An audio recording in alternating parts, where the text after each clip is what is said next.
The first thing I did when I woke up back in 1985 was end it with my fiancée.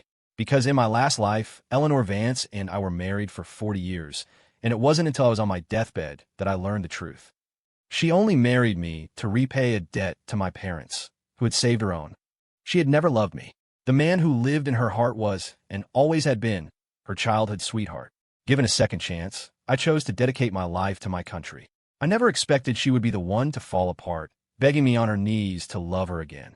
I came back to the day of our engagement party. Mr. and Mrs. Vance were asking when we planned to go to the county clerk's office to make it official. Eleanor, as cold and distant as ever, gave a detached reply. Whenever he wants. I remembered our past life. We had gotten married the very next day. This time, I still had a chance to change it. I looked Mr. and Mrs. Vance in the eye. Sir, ma'am, I said, my voice steady. Eleanor and I are breaking up. Eleanor's face hardened. Caleb, she asked, her voice dangerously low. Have you lost your mind? After all these years of chasing after me, isn't this what you wanted? To marry me? I ignored her, keeping my gaze fixed on her parents. I'm not fooling around, I said, my tone firm. I've thought this through. There's no love between Eleanor and me. Please, don't use the debt you feel you owe my parents to force her into this. Let's just call off the engagement. A long, heavy silence filled the room. Finally, Mr. Vance sighed. Son, if this is what you want, we accept it. I guess it's just our Eleanor's loss. I nodded, then glanced at Eleanor. Her expression shifted, and she let out a cold scoff. You'll regret this. It was the response I expected. Those words threw me back across the years, to the 4 decades of our marriage. I had spoken countless sentences to her, but her replies never exceeded a few words. Do what you want. Fine. No. Toward the end, she wouldn't even speak, just nod or shake her head. Once I went to her bedroom to find her. Tomorrow's the anniversary of my parents' death. I told her, will you come back to my hometown with me? To put some flowers on their graves? Fine. That was all I got. But when we got to the cemetery, she stood 1,000 feet away from the plot, refusing to take another step forward. I had hoped so desperately that she would stand beside me as I paid my respects, but I was disappointed. She never moved from that spot. Standing before my parents' graves, I told them what a wonderful woman I had married, but before I knew it, my vision blurred and tears streamed down my face. In that moment, I understood. Eleanor had married me out of obligation, nothing more. I spent the next 40 years trying to melt her heart, but she was like a woman carved from ice, unmoved by any warmth I offered. I visited my parents' graves 100 times, and 100 times she waited for me in that same distant spot. She did not love me. On my deathbed, I grabbed her arm, my voice a rasp. Eleanor, did you ever, even for a moment, love me? She started to speak, then clamped her mouth shut. As I drew my last breath, clarity finally came. For someone who doesn't love you, you can give your entire heart, your entire life, and never warm that stone-cold core. It was a shame, but I died without ever hearing her answer. After I died, I made a vow. If I ever got another chance, I would stay as far away from Eleanor Vance as possible. No contact, no love. Leaving the Vance home, I immediately headed for the Ethelred National Laboratory. The deadline to sign up for Project 1080 was in less than an hour. The lab was a government contractor specializing in hazardous material cleanup, involved in some of the nation's most classified initiatives. When I announced my intention to join Project 1080, Director Evans, the man in charge, shot up from his chair and slammed his hands on his desk. Caleb, do you have any idea how dangerous that project is? He roared. Your parents died on that project. He leaned forward, his eyes intense. You need to think this through. If you join 1080, you might not come home for 3 years, 5 years, maybe longer. I already knew the risks, but hearing them laid out so starkly made my heart pound. Still, my resolve hardened. That's exactly why I have to do it. My parents gave their lives to this project. As their son, I can't let them down. In my last life, I gave up this opportunity for Eleanor. Now, I was alone. What did I have left to lose? My determination seemed to sway Director Evans. His expression softened as he stared at me, as if lost in a memory. Caleb, he asked suddenly, I heard you got engaged to the Vance girl. Does she approve of you joining this project? He knew my parents had died on Project 1080. Their dying wish, entrusted to him, was simply for their son to live a good, safe life, not to follow in their footsteps. I was only engaged, with no children of my own. Joining the project will be going against their final wish. I paused for a moment before answering, my voice unwavering. Don't worry, Director. We've broken up. This is my decision to make, and mine alone. I looked him in the eye. If people like you and I don't step up, the project stalls. How else is this country supposed to move forward to stay strong? Project 1080 was the culmination of generations of effort. If it succeeded, it would secure the foundation for generations to come. When Evans looked at me again, his tone was less severe. He just said, "Go home for now, son. I need to think about this. I'll let you know." He hadn't said yes, but I knew my chances were good. I wasn't arrogant, but I was exceptional, partly my parents' genes, partly my own relentless hard work. I was the most driven researcher at the lab, always trying to catch up to their legacy. As I stepped out of the main building, I was surprised to see Eleanor waiting for me by the gate. "Get in." The same two words, so familiar yet so foreign. I think this was the first time she had ever come to pick me up from work. I couldn't remember another, unless it was for something she considered urgent. We drove in silence. I stared out the window at the passing crowds, a pang of sadness hitting me as I thought about leaving this place for the desert soon. The car continued on, finally pulling to a stop. I looked up. The words "County Clerk's Office" were emblazoned on the building in front of us. Why would she bring me here? I had made it perfectly clear to her family. The only reason for our marriage was the debt they felt they owed my parents for saving their lives. But they had treated me well over the years. That kindness had been payment enough. The Hayes family didn't hold debts over people's heads. The Vances had proposed the marriage, and my family had passively accepted. If they were worried about gossip, I was more than willing to publicly state that it was my decision. So what was this? Were they afraid I'd change my mind, forcing me to get a marriage license so they could finally rest easy? But they had already agreed to the breakup. Surely they wouldn't go back on their word so quickly. That left Eleanor. Had she suddenly had a change of heart, fallen in love with me? The thought was so absurd it was almost funny. Her heart had belonged to her childhood sweetheart for 40 years. A lifetime of experience had proven that. An old tree blooming? Unlikely. Get out. The same cold, two-word command. I had had enough of her attitude. I turned to face her. "Eleanor, what the hell are you doing?" "Getting married." Just 2 words. Her eyes locked on mine with an icy stare. I had seen that look a million times in her last life. I used to think she was like that with everyone, but there was one exception. Her childhood sweetheart, Julian Croft. She grabbed my arm and started pulling me toward the building. She had my driver's license and birth certificate in her purse. I decided to see just how far she would take this. When the clerk asked if we were entering into this marriage of our own free will, Eleanor maintained her casual, indifferent facade. But I couldn't take it anymore. At the last moment, right as I was supposed to sign, I bolted. I burst out the doors of the clerk's office, but she was faster. She cut me off, blocking my path with her body. "You're coming with me." Her tone was resolute, her eyes deep and unreadable. With her long hair falling over her shoulders, she radiated an aura of military discipline. "Keep out." I was momentarily stunned. I quickly broke my gaze, pushed her arm away, and said, "We're done, Eleanor. Who are you putting on this tough girl act for?" The words were out before I could stop them, but to end this twisted fate for good, I met her gaze head-on. She seemed taken aback, her brow furrowing as her eyes met mine. She leaned in closer, trying to read something in my expression. The space between us was less than an inch. My body trembled, but no sound would come out of my throat. "You'll regret this," she said. Her voice was flat, as indifferent as ever.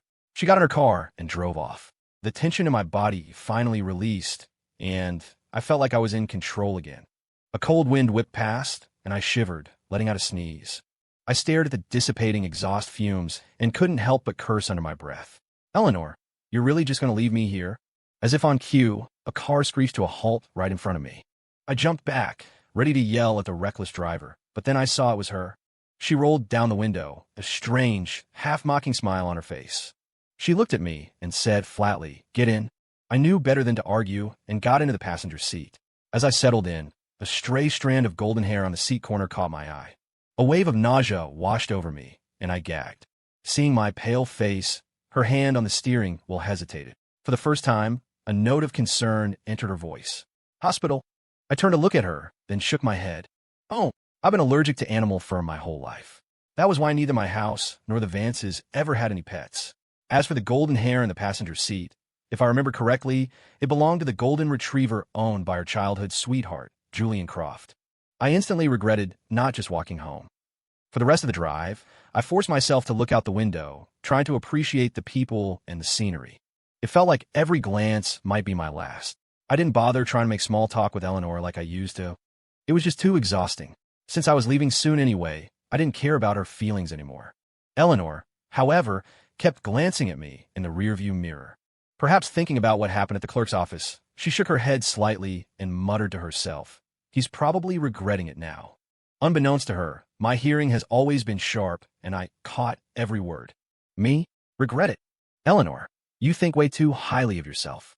I shot a glare at her reflection. She took it as confirmation of her guess and whispered again, "Too late now." We didn't speak for the remainder of the trip, the rearview mirror becoming our only means of communication.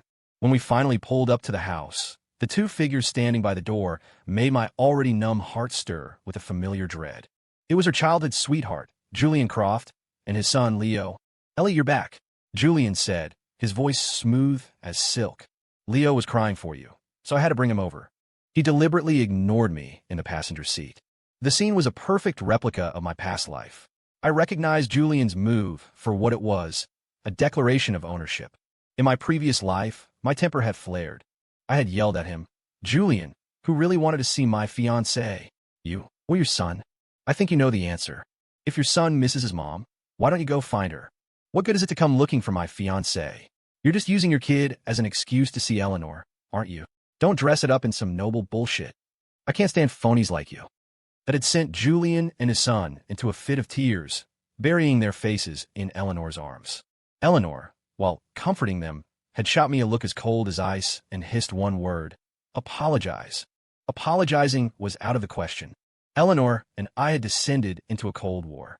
Julian and Leo left with a wounded air, and Eleanor chased after them.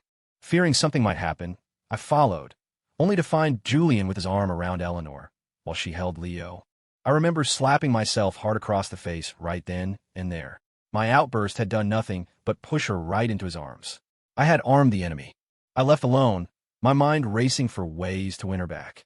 For the next 7 days, Eleanor didn't come home. She stayed at Julian's house, taking care of him and his son. Every day, I went over there with gifts, begging for her forgiveness. I even brought presents for Leo, debasing myself to appease them both. They took full advantage, treating me like a dog. Doing their laundry and cooking became my daily routine. They ordered me around constantly, and I even became their personal chauffeur, driving the kid to and from school. After another week, Eleanor finally came home with me. The first thing she did was make me write a formal letter of apology, a document that trampled all over my dignity. Looking back now, I really was her pathetic lapdog. But after my rebirth, I would not be that dog again. "You two want to be together? Fine. You have my blessing." "Eleanor," I said calmly, "the boy is crying. You should probably go comfort him." Eleanor froze, stunned. She glanced at me, a flicker of confusion in her eyes, as if she was seeing a different man. It wasn't until Julian prompted her a second time that she walked over and took Leo from his arms. She looked back at me. "You've changed." "No, I haven't changed. In my last life, I spent 40 years trying to win you over, and I died without ever hearing you say, 'I love you.' Now that I have a second chance, I just want to be as far away from you as possible. Forever. Have I?" I shook my head and turned to leave. But before I could take a step, she blocked my path again. "What is it?" I asked, feigning confusion. According to my memories, this was the point where she would insist on having Julian and his son stay for dinner. Eleanor grabbed my arm, her grip tight. She seemed to be struggling with a decision. "I'll take them home," she said, the words coming out with difficulty. "Wait for me here." I was genuinely shocked. Not only had she spoken a complete sentence to me, but she wasn't inviting them to stay. I sensed something was off, but I feigned indifference. "Do what you want." Eleanor frowned, looking at me with surprise. She hadn't expected me to be so cold, to use her own line against her. Finally, she just said, "I'll be back soon." But I cooked and I waited. And waited. 3 hours later, my patience ran out, and I ate dinner by myself. Just as I was about to go to bed, the phone in the living room rang. It was Director Evans from the lab. "Caleb, your transfer has been approved. A car will pick you up in 1 month. You'll be on leave for this month. Take the time to say goodbye to your family. Given the hazardous nature of Project 1080, the lab is advancing you half of your salary, $10,000. I turned down the leave. My parents were long gone. What family did I have left to say goodbye to? Mr. and Mrs. Vance were the closest thing, but Eleanor would be there to look after them. They didn't need me. "Don't worry, Director," I said. "I'll be ready." He sighed, but didn't press the issue. Just as I was about to head back to my room, a voice came from behind me. "Ready to go where?" I turned. It was Eleanor.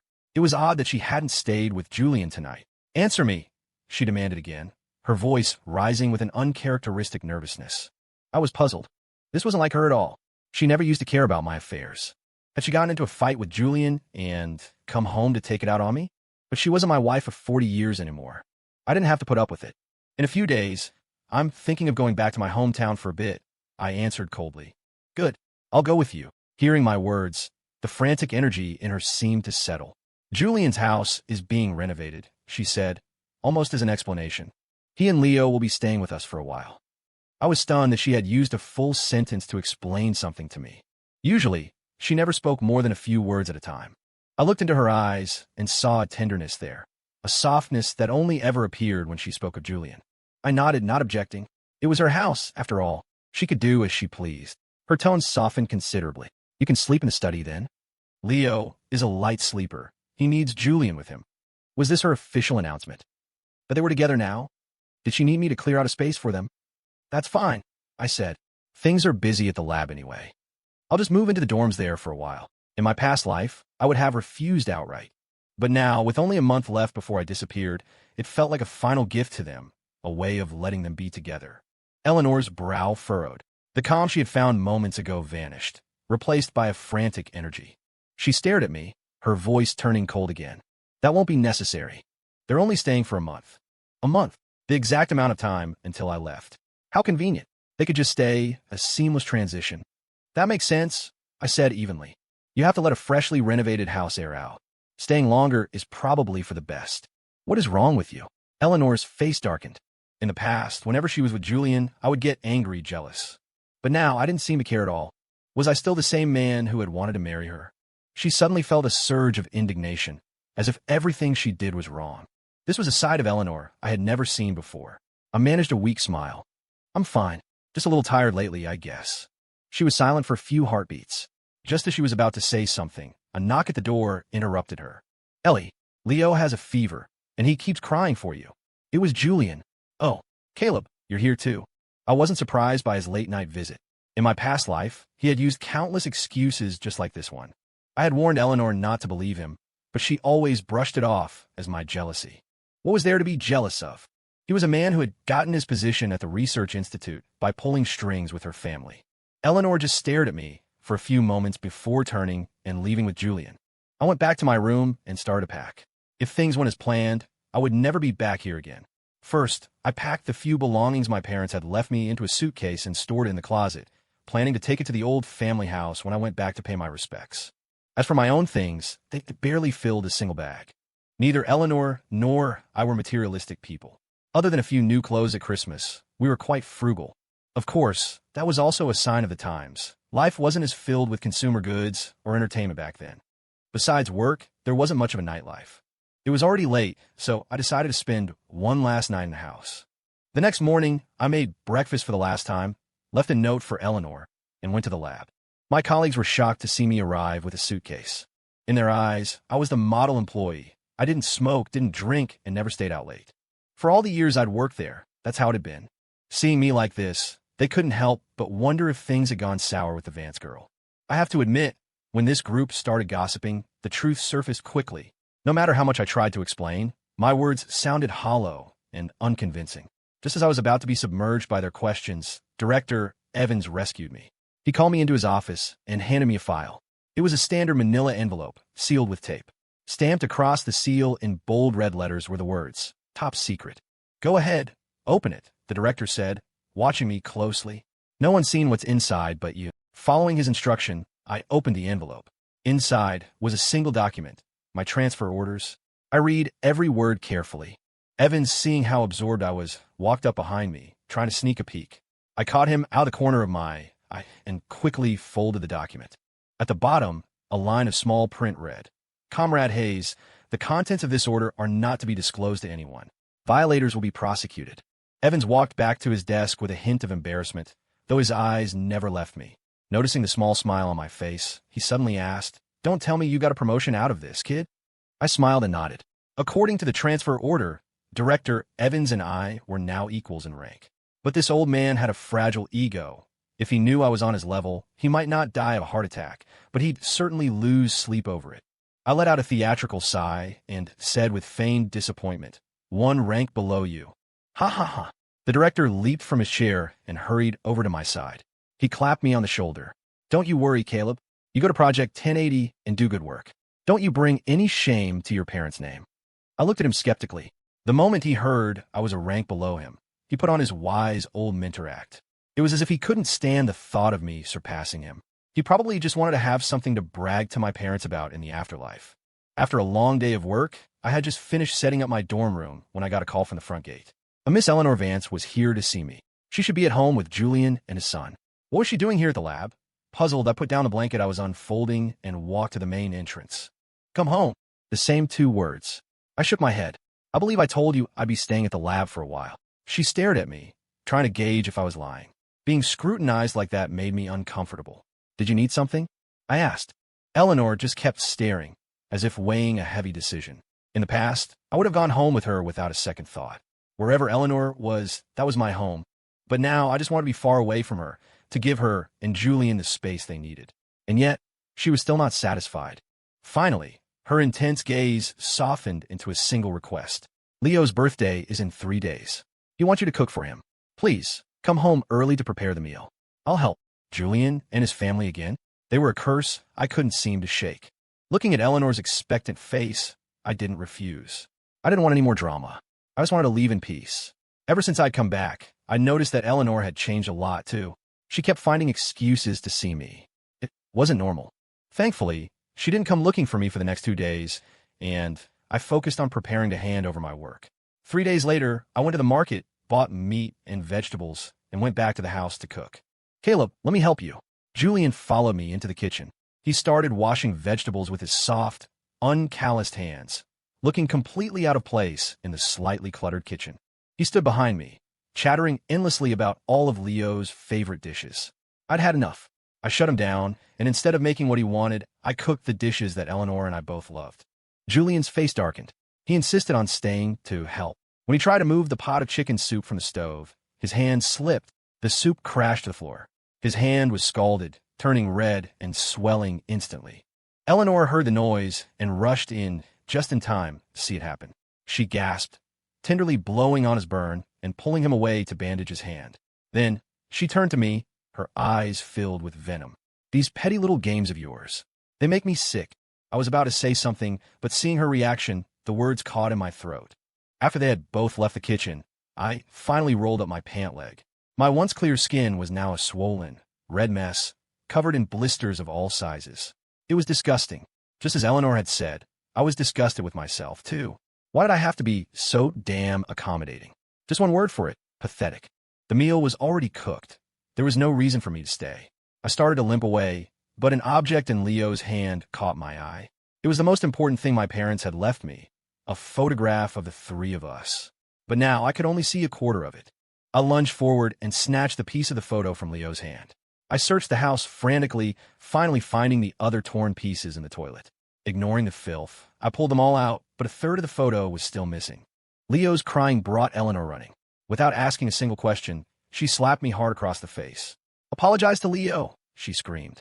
In that instant, 40 years of repressed anger erupted. I didn't care who she was or what promises I had made to her parents. All I wanted was to unleash the fury that was boiling inside me. I slapped her back, just as hard. "You bitch, get the hell out of my life." Julian and his son were actors, and I was just a simple man. But even simple men have their breaking point. In my past life, I put up with your ambiguous relationship with them for 40 years. Now, you're so blind you can't see their act, and you dare to lay a hand on me? Do you really think I'm that much of a pushover? My parents saved your parents' lives, and this is how you treat their son? Caleb, you dare hit Eleanor? You're dead. Julian saw his chance and charged at me, kicking and punching. His son, Leo, grabbed a wooden stick and started hitting my swollen legs, bursting the blisters. The pain was so intense, I could have shattered my own teeth. Gritting them, I fought back, swinging my fists at Julian and his son. Eleanor finally noticed the bloody pus oozing from the wounds on my legs. The gruesome sight told her just how foolish her slap had been.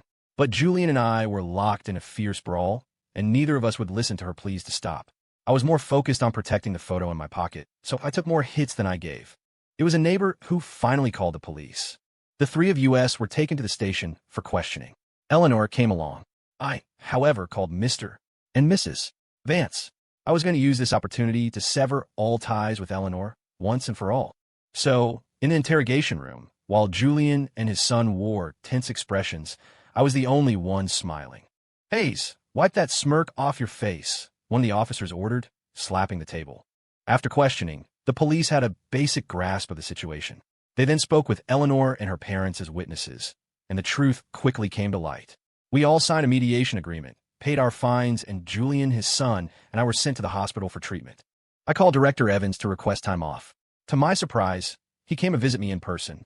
After hearing what had happened, he sighed and said just one thing: "You can know a person's face, but you can never know their heart." He added, "That Vance girl, you put your trust in the wrong person." I didn't reply, but my silence was its own confirmation. The director gave me a week off to recover in the hospital and posted 2 guards at my door. Their job was to ensure my safety and take care of my needs, but also to keep any unwanted visitors away. Julian, his son, and Eleanor were now firmly in that category. The old man really understood me. "Mr. and Mrs. Vance came by a few times, begging me to see Eleanor just once, but I refused. When their pleading failed, they left in a huff, sighing in frustration. A week later, I was discharged. As I was leaving, a figure blocked my path. It was Eleanor. Her hair was a mess, her clothes were rumpled, and her eyes were sunken. She looked nothing like the polished daughter of the Vance family. "Caleb, you need to come with me and apologize. Julian is racked with guilt over your injury," she said, her voice strained. "He hasn't eaten in days. He's on the verge of a breakdown." It finally clicked. Eleanor wasn't here because she was worried about my leg. She was worried about Julian's mental state. What did that have to do with me? I couldn't help but stare at her. She had become even more irrational than she was in my past life. "Eleanor, Julian's depression is his own doing. I told you. Neither he nor his son are as innocent as they seem. But you wouldn't listen to me. You always find a way to blame me. If that's how it's going to be, then maybe we shouldn't see each other anymore." That's right. I had decided. I was cutting all ties with the Vance family. As the guards escorted me away, Eleanor's eyes remained fixed on my back until I was completely out of sight. A sharp, unexpected pain pierced her heart. Caleb, he had truly changed. In the remaining time, I finished handing over my work. I asked Director Evans for 3 days off. I wanted to go back to my hometown to visit my parents' graves and take their belongings to the old family house. The director hesitated, then finally asked, "That Vance girl comes here every day looking for you. Are you really not going to see her? Not even once?" I shook my head. What would be the point? I already knew why she was here. She wanted me to apologize to Julian for his depression. But in this life, I had no connection to her. Why should I listen to anything she said? I was already planning to cut all ties with her family. Why would I see her? It would only bring me more grief. After work, I hid in the trunk of Director Evans's car and was quietly driven off the Ethelred lab grounds. With a train ticket in hand, I headed straight for Cedar Rapids. The next day, I arrived at my aunt's house with gifts. Aunt Carol and her family were overjoyed to see me, especially her daughter, Chloe, whose cheerful cousin Caleb melted my heart. I left a significant sum of money with my aunt and went to my parents' cemetery the following day. But the sight that greeted me there filled me with a murderous rage. My parents' graves had been dug up. The headstone was smashed to pieces, and the urns were empty. Their few mementos had been burned to ash. I stared at the devastation and screamed at the empty sky. "Let me find you. I swear, I will make you pay for this in blood." But there was no answer. I called the police. In those days, there were no surveillance cameras. They investigated for a day, but found no leads, and the case was shelved. As I thought about it, my parents had lived good lives and had no enemies. This wasn't about them. It was about me, Eleanor, or Julian and his son. Unfortunately, I was out of time. I had just finished restoring my parents' graves when a call came in from Director Evans. "Caleb, we have a problem." "What is it?" I asked, my heart sinking. "The Vance girl. She's here at the lab. She's accusing you of attempted murder." The director filled me in. While I was gone, Julian had been discharged from the hospital and had moved into Eleanor's house with Leo. The boy, always getting into things, found a packet of chemicals and ate some. He became violently ill. The chemical was a powerful rodenticide I had brought from the lab. In the 80s, rats were a serious problem, and this was just standard-issue rat poison. But now, Julian and Eleanor were using it as a weapon against me. "Director," I said urgently, "just hold them off for today. I'll be back at the lab tomorrow. We just need to last until the day after. That's when my transport arrives. Once they pick me up, my records will be erased. The name Caleb Hayes will cease to exist." Director Evans cursed under his breath. I can cover for you today. Tomorrow, you're on your own. I bought a ticket for the first train back to San Diego. If all went well, I'd arrive early the next morning. It was time to end this once and for all. When I arrived in San Diego, Eleanor herself was there to pick me up. On the way back, she kept watching me in the rearview mirror, worried I would make a run for it. I met her gaze in the mirror. "Don't worry," I said. "I'm not going to run." She scoffed, but her eyes never stopped darting toward me. I didn't care. As long as I could stall past today, my transport for Project 1080 would be here tomorrow. Then, none of this would matter anymore. The car pulled up to the house I once shared with Eleanor. Coincidentally, not only were Julian and Leo there, but so were Mr. and Mrs. Vance. When Eleanor and I walked in, Julian was in the middle of charming her parents. Mrs. Vance was even holding Leo in her lap, the boy acting like a little court jester, making her laugh with delight. The moment we stepped through the door, the smiles on Mr. and Mrs. Vance's faces froze. I looked at the scene and found it laughable. They were seasoned members of the research community, yet they couldn't see through a charlatan like Julian. To be fair, in my last life, I too was deceived by his act. But now my eyes were open.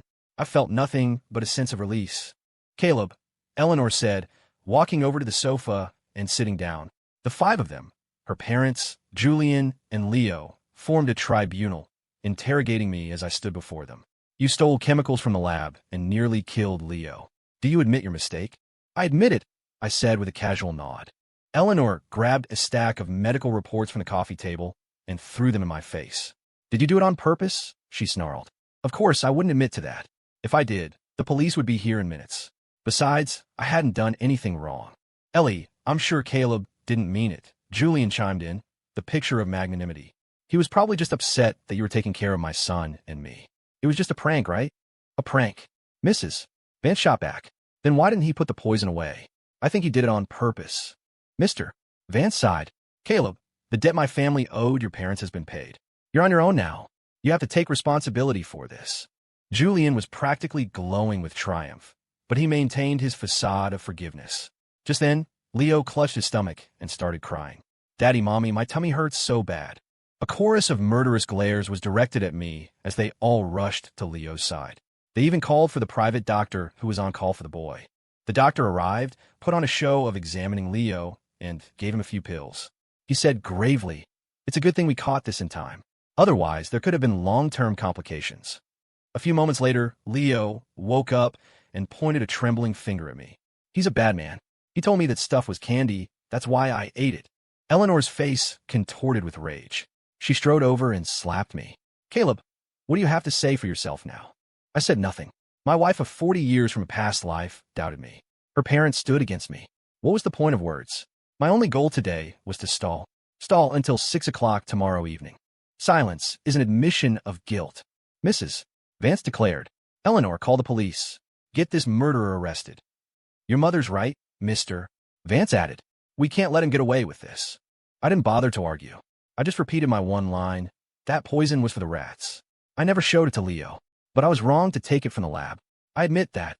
You can report me to the police if you want. Eleanor slapped me twice more. She gave me a long, deep look, then turned her gaze to Julian. "Julian, your son is the victim here. What do you think we should do?"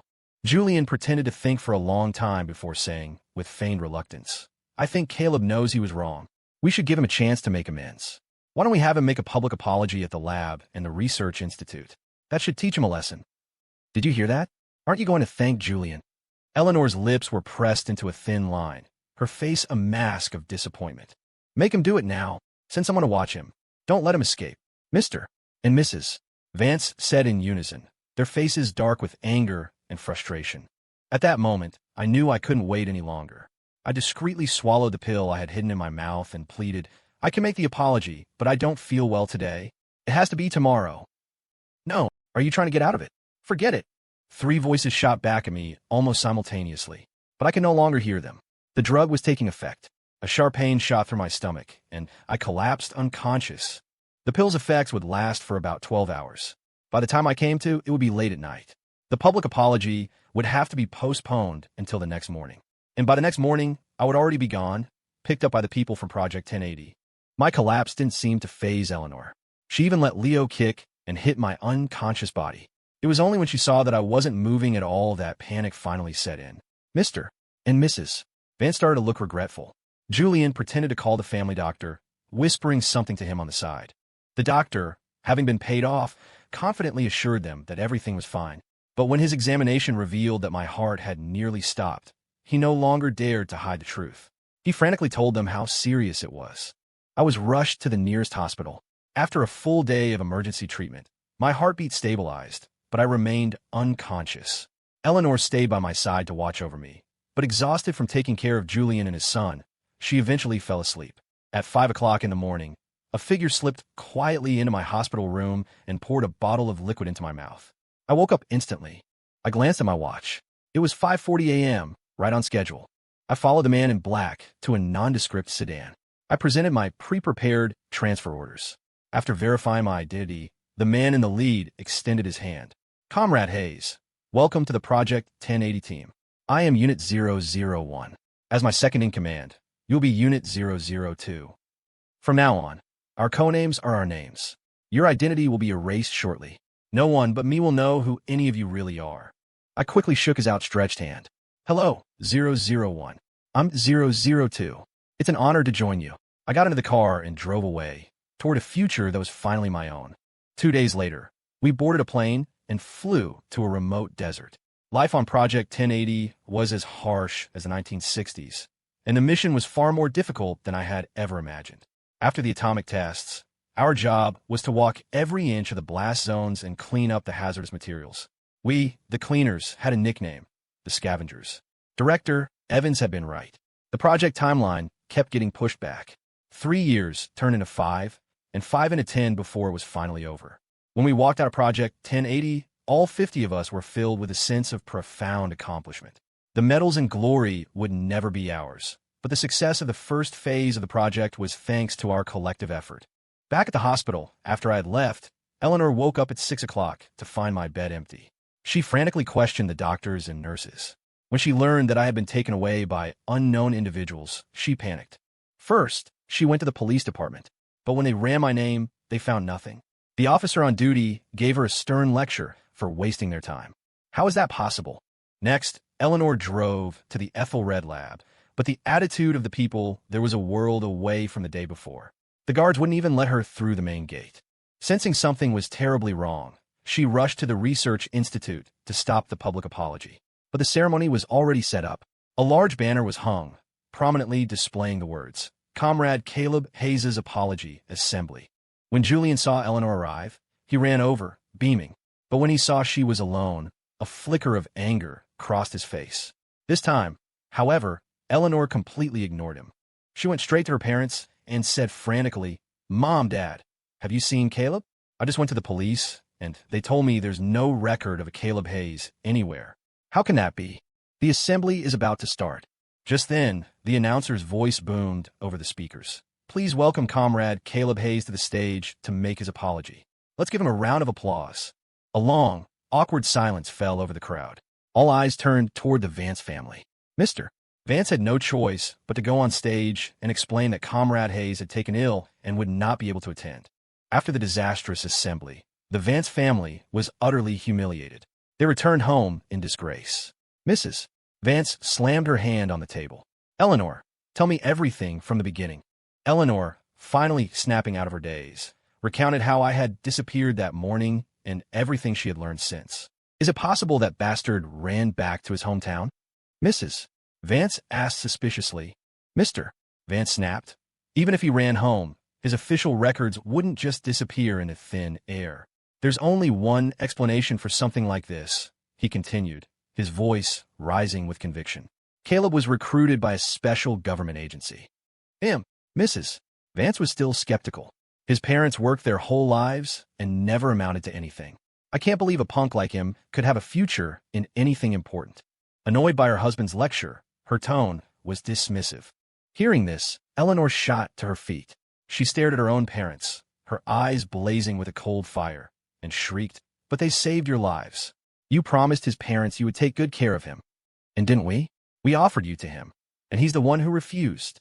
Mrs. Vance yelled back while Mr. Vance hung his head in silence. A wave of self-reproach washed over Eleanor. She had dragged Caleb into the county clerk's office. They were just one signature away from being married. Mr. and Mrs. Vance were consumed by guilt. They had told themselves that the debt had been paid, but had it really? They had provided for me for a dozen years, but they had also collected my parents' survivor benefits and a one-time death gratuity every year. As for my job, I had inherited it from my father. It had nothing to do with them. Eleanor left her parents' house without another word. She drove to the lab and waited. Late in the night, she finally saw Director Evans's car slowly pulling out. She quickly ran up and blocked his path, desperate to find out where I was. It's classified. After saying those 2 words, the director dismissed her. He couldn't stomach the way the Vance family had treated me. Eleanor drove home in a daze. It was only then that she realized how empty her life was without me. She searched the house for any last trace of me, but I had packed everything. Not even a toothbrush was left behind. But her desperate search yielded one thing.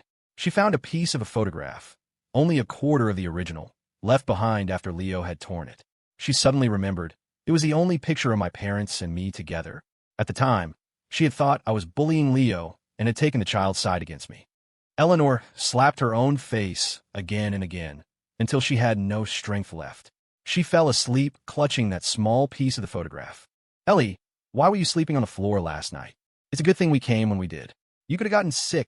Eleanor ignored Julian's words. Her eyes shot to her hand. The photo was gone. Where's the photo? She demanded, her voice frantic. Julian looked guilty.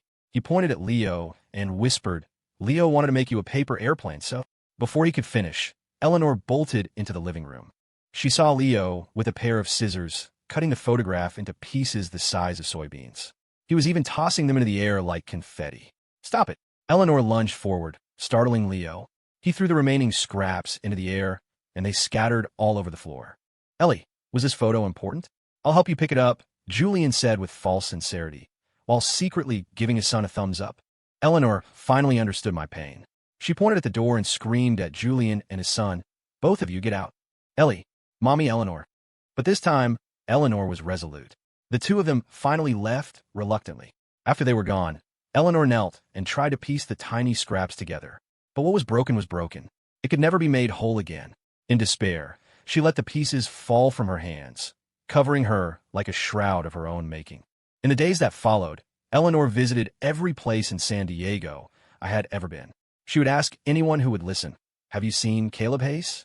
He's about 6 feet tall. Kind strangers would politely say no. The less patient ones would snap, go to the police if you're looking for someone. The once icy Eleanor endured the insults without a word of protest. Suddenly, she remembered the phone call she had overheard a month ago when I said I was going somewhere. At the time, she hadn't given it a second thought and had broken her promise to go with me to my hometown. She realized it had been a long time since she had visited my family's home. When Eleanor returned to her parents' house, they were both there, along with Julian. Her brow furrowed. This was the first time she had ever felt such a strong aversion to him and his son. If it weren't for her blind trust in them, I wouldn't have moved to the lab, and Leo would never have destroyed my most precious memento. What are you doing here? Eleanor asked, her voice sharp. Before Julian could speak, Mrs. Vance shot her daughter a glare. We're discussing your future, of course. You're not getting any younger, and Julian has always been there for you. Your father, and I think you two should be together. Eleanor had no interest in hearing anymore. She cut her mother off. The only man I will ever love is Caleb Hayes. I will wait for him to come back. Mr. Vance sighed and tried to reason with her. Eleanor, why are you doing this to yourself? Caleb is gone. He might never come back. What's the point in waiting? Ellie, marry me. I'll take good care of you. Julian pleaded. Auntie Ellie, when I grow up, I'll take care of you forever. Leo chimed in. Eleanor found it laughable. How had she never noticed how shameless they were? When they couldn't win her over, they went to work on her parents. She hated herself for not listening to my warnings, for not staying away from them, for losing me completely. Julian, you think you've hidden your tracks so well. Should I list all the disgusting things you've done? First, you used my parents' memento to drive a wedge between Caleb and me.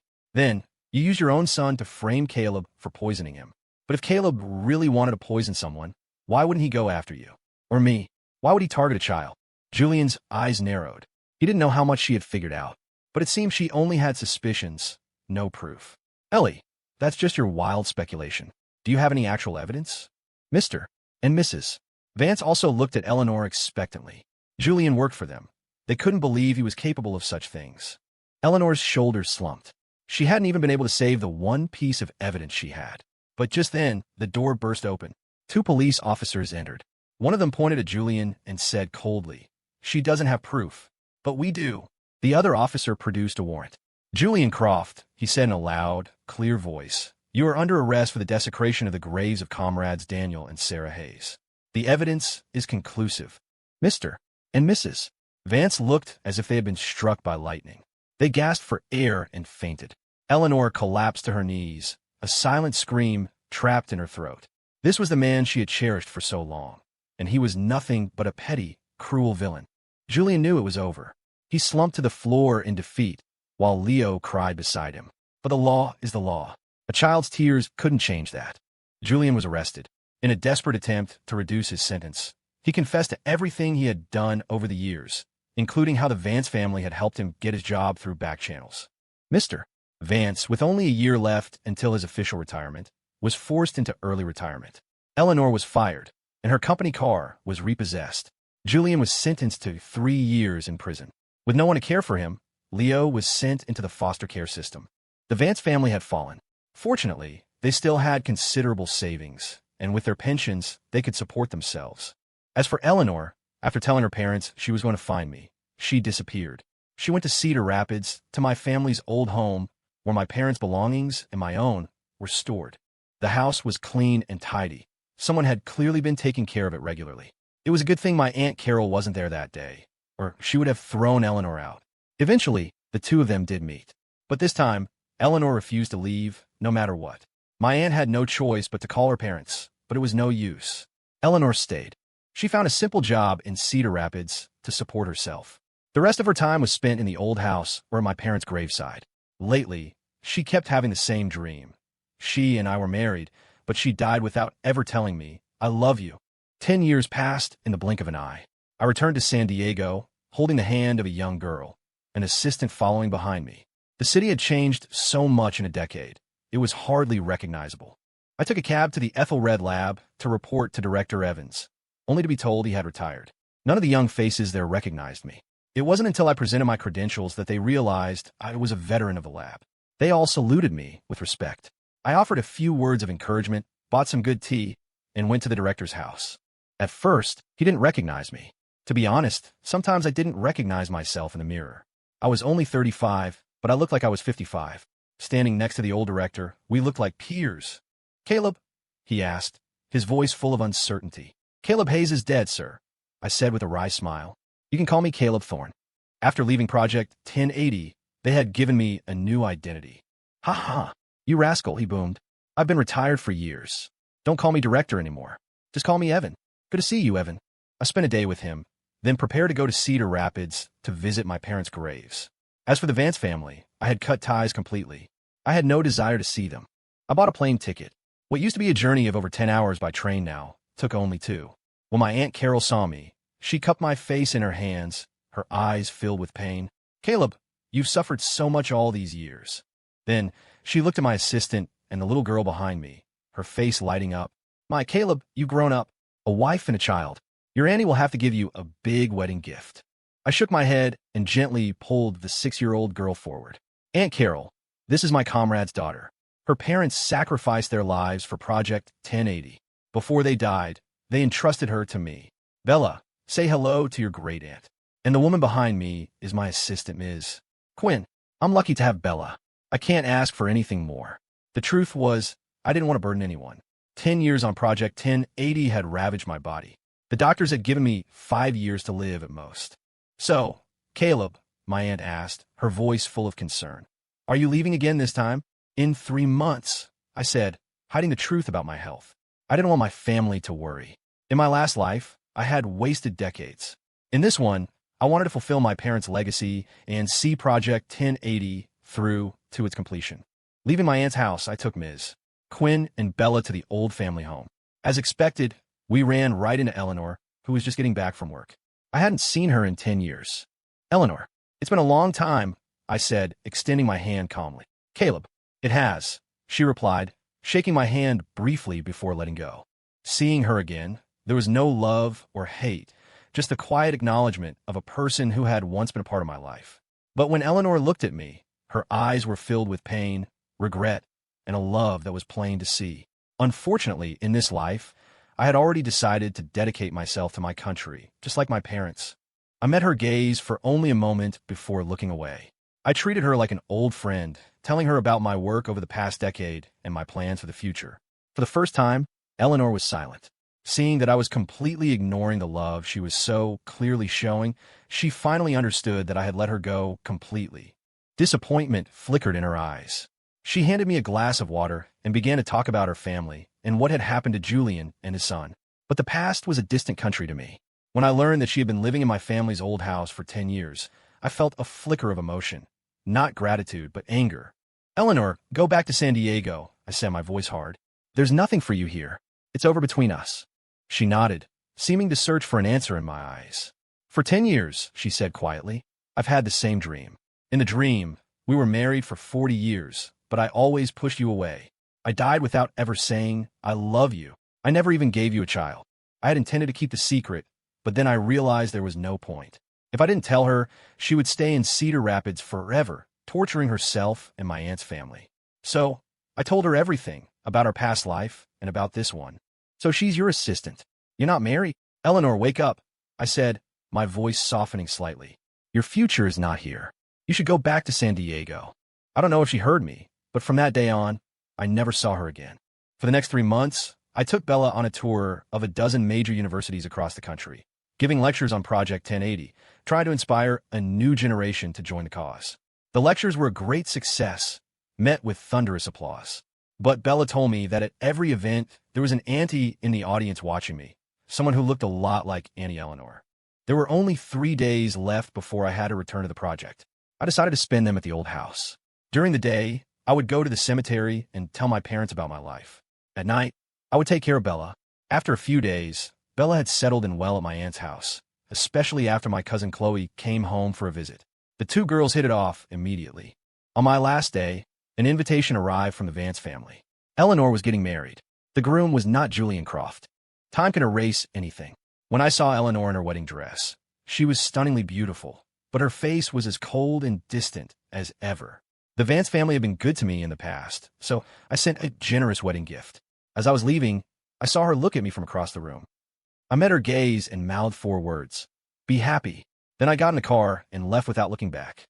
3 years later, my body was sent back to Cedar Rapids for burial. Along with my remains came a medal. The Hayes family now had 3. My spirit followed my body. I watched as I was lowered into the ground, and I felt my soul begin to dissipate. Just then, I saw Eleanor stumbling toward my grave. She collapsed beside it. I could faintly hear her whisper, "Caleb, I remember everything now. In my last life, and in this one, you were the only one I ever loved." I was just so bad at showing it. But now, at the end, I need to tell you, I love you. I never expected Eleanor to take her own life at my grave. But there was nothing I could do. My soul faded into nothingness. Years later, a beautiful young woman came to my grave. In her hand, she held a published essay titled "The Scavengers." The last line read, "Behind every great success, there's a group of scavengers. They work in the shadows, asking for nothing in return, but they are as worthy of our respect as any hero." The essay, once published, sparked a national conversation. People began to pay attention to these unsung heroes. Eventually, it was included in school textbooks. End of text.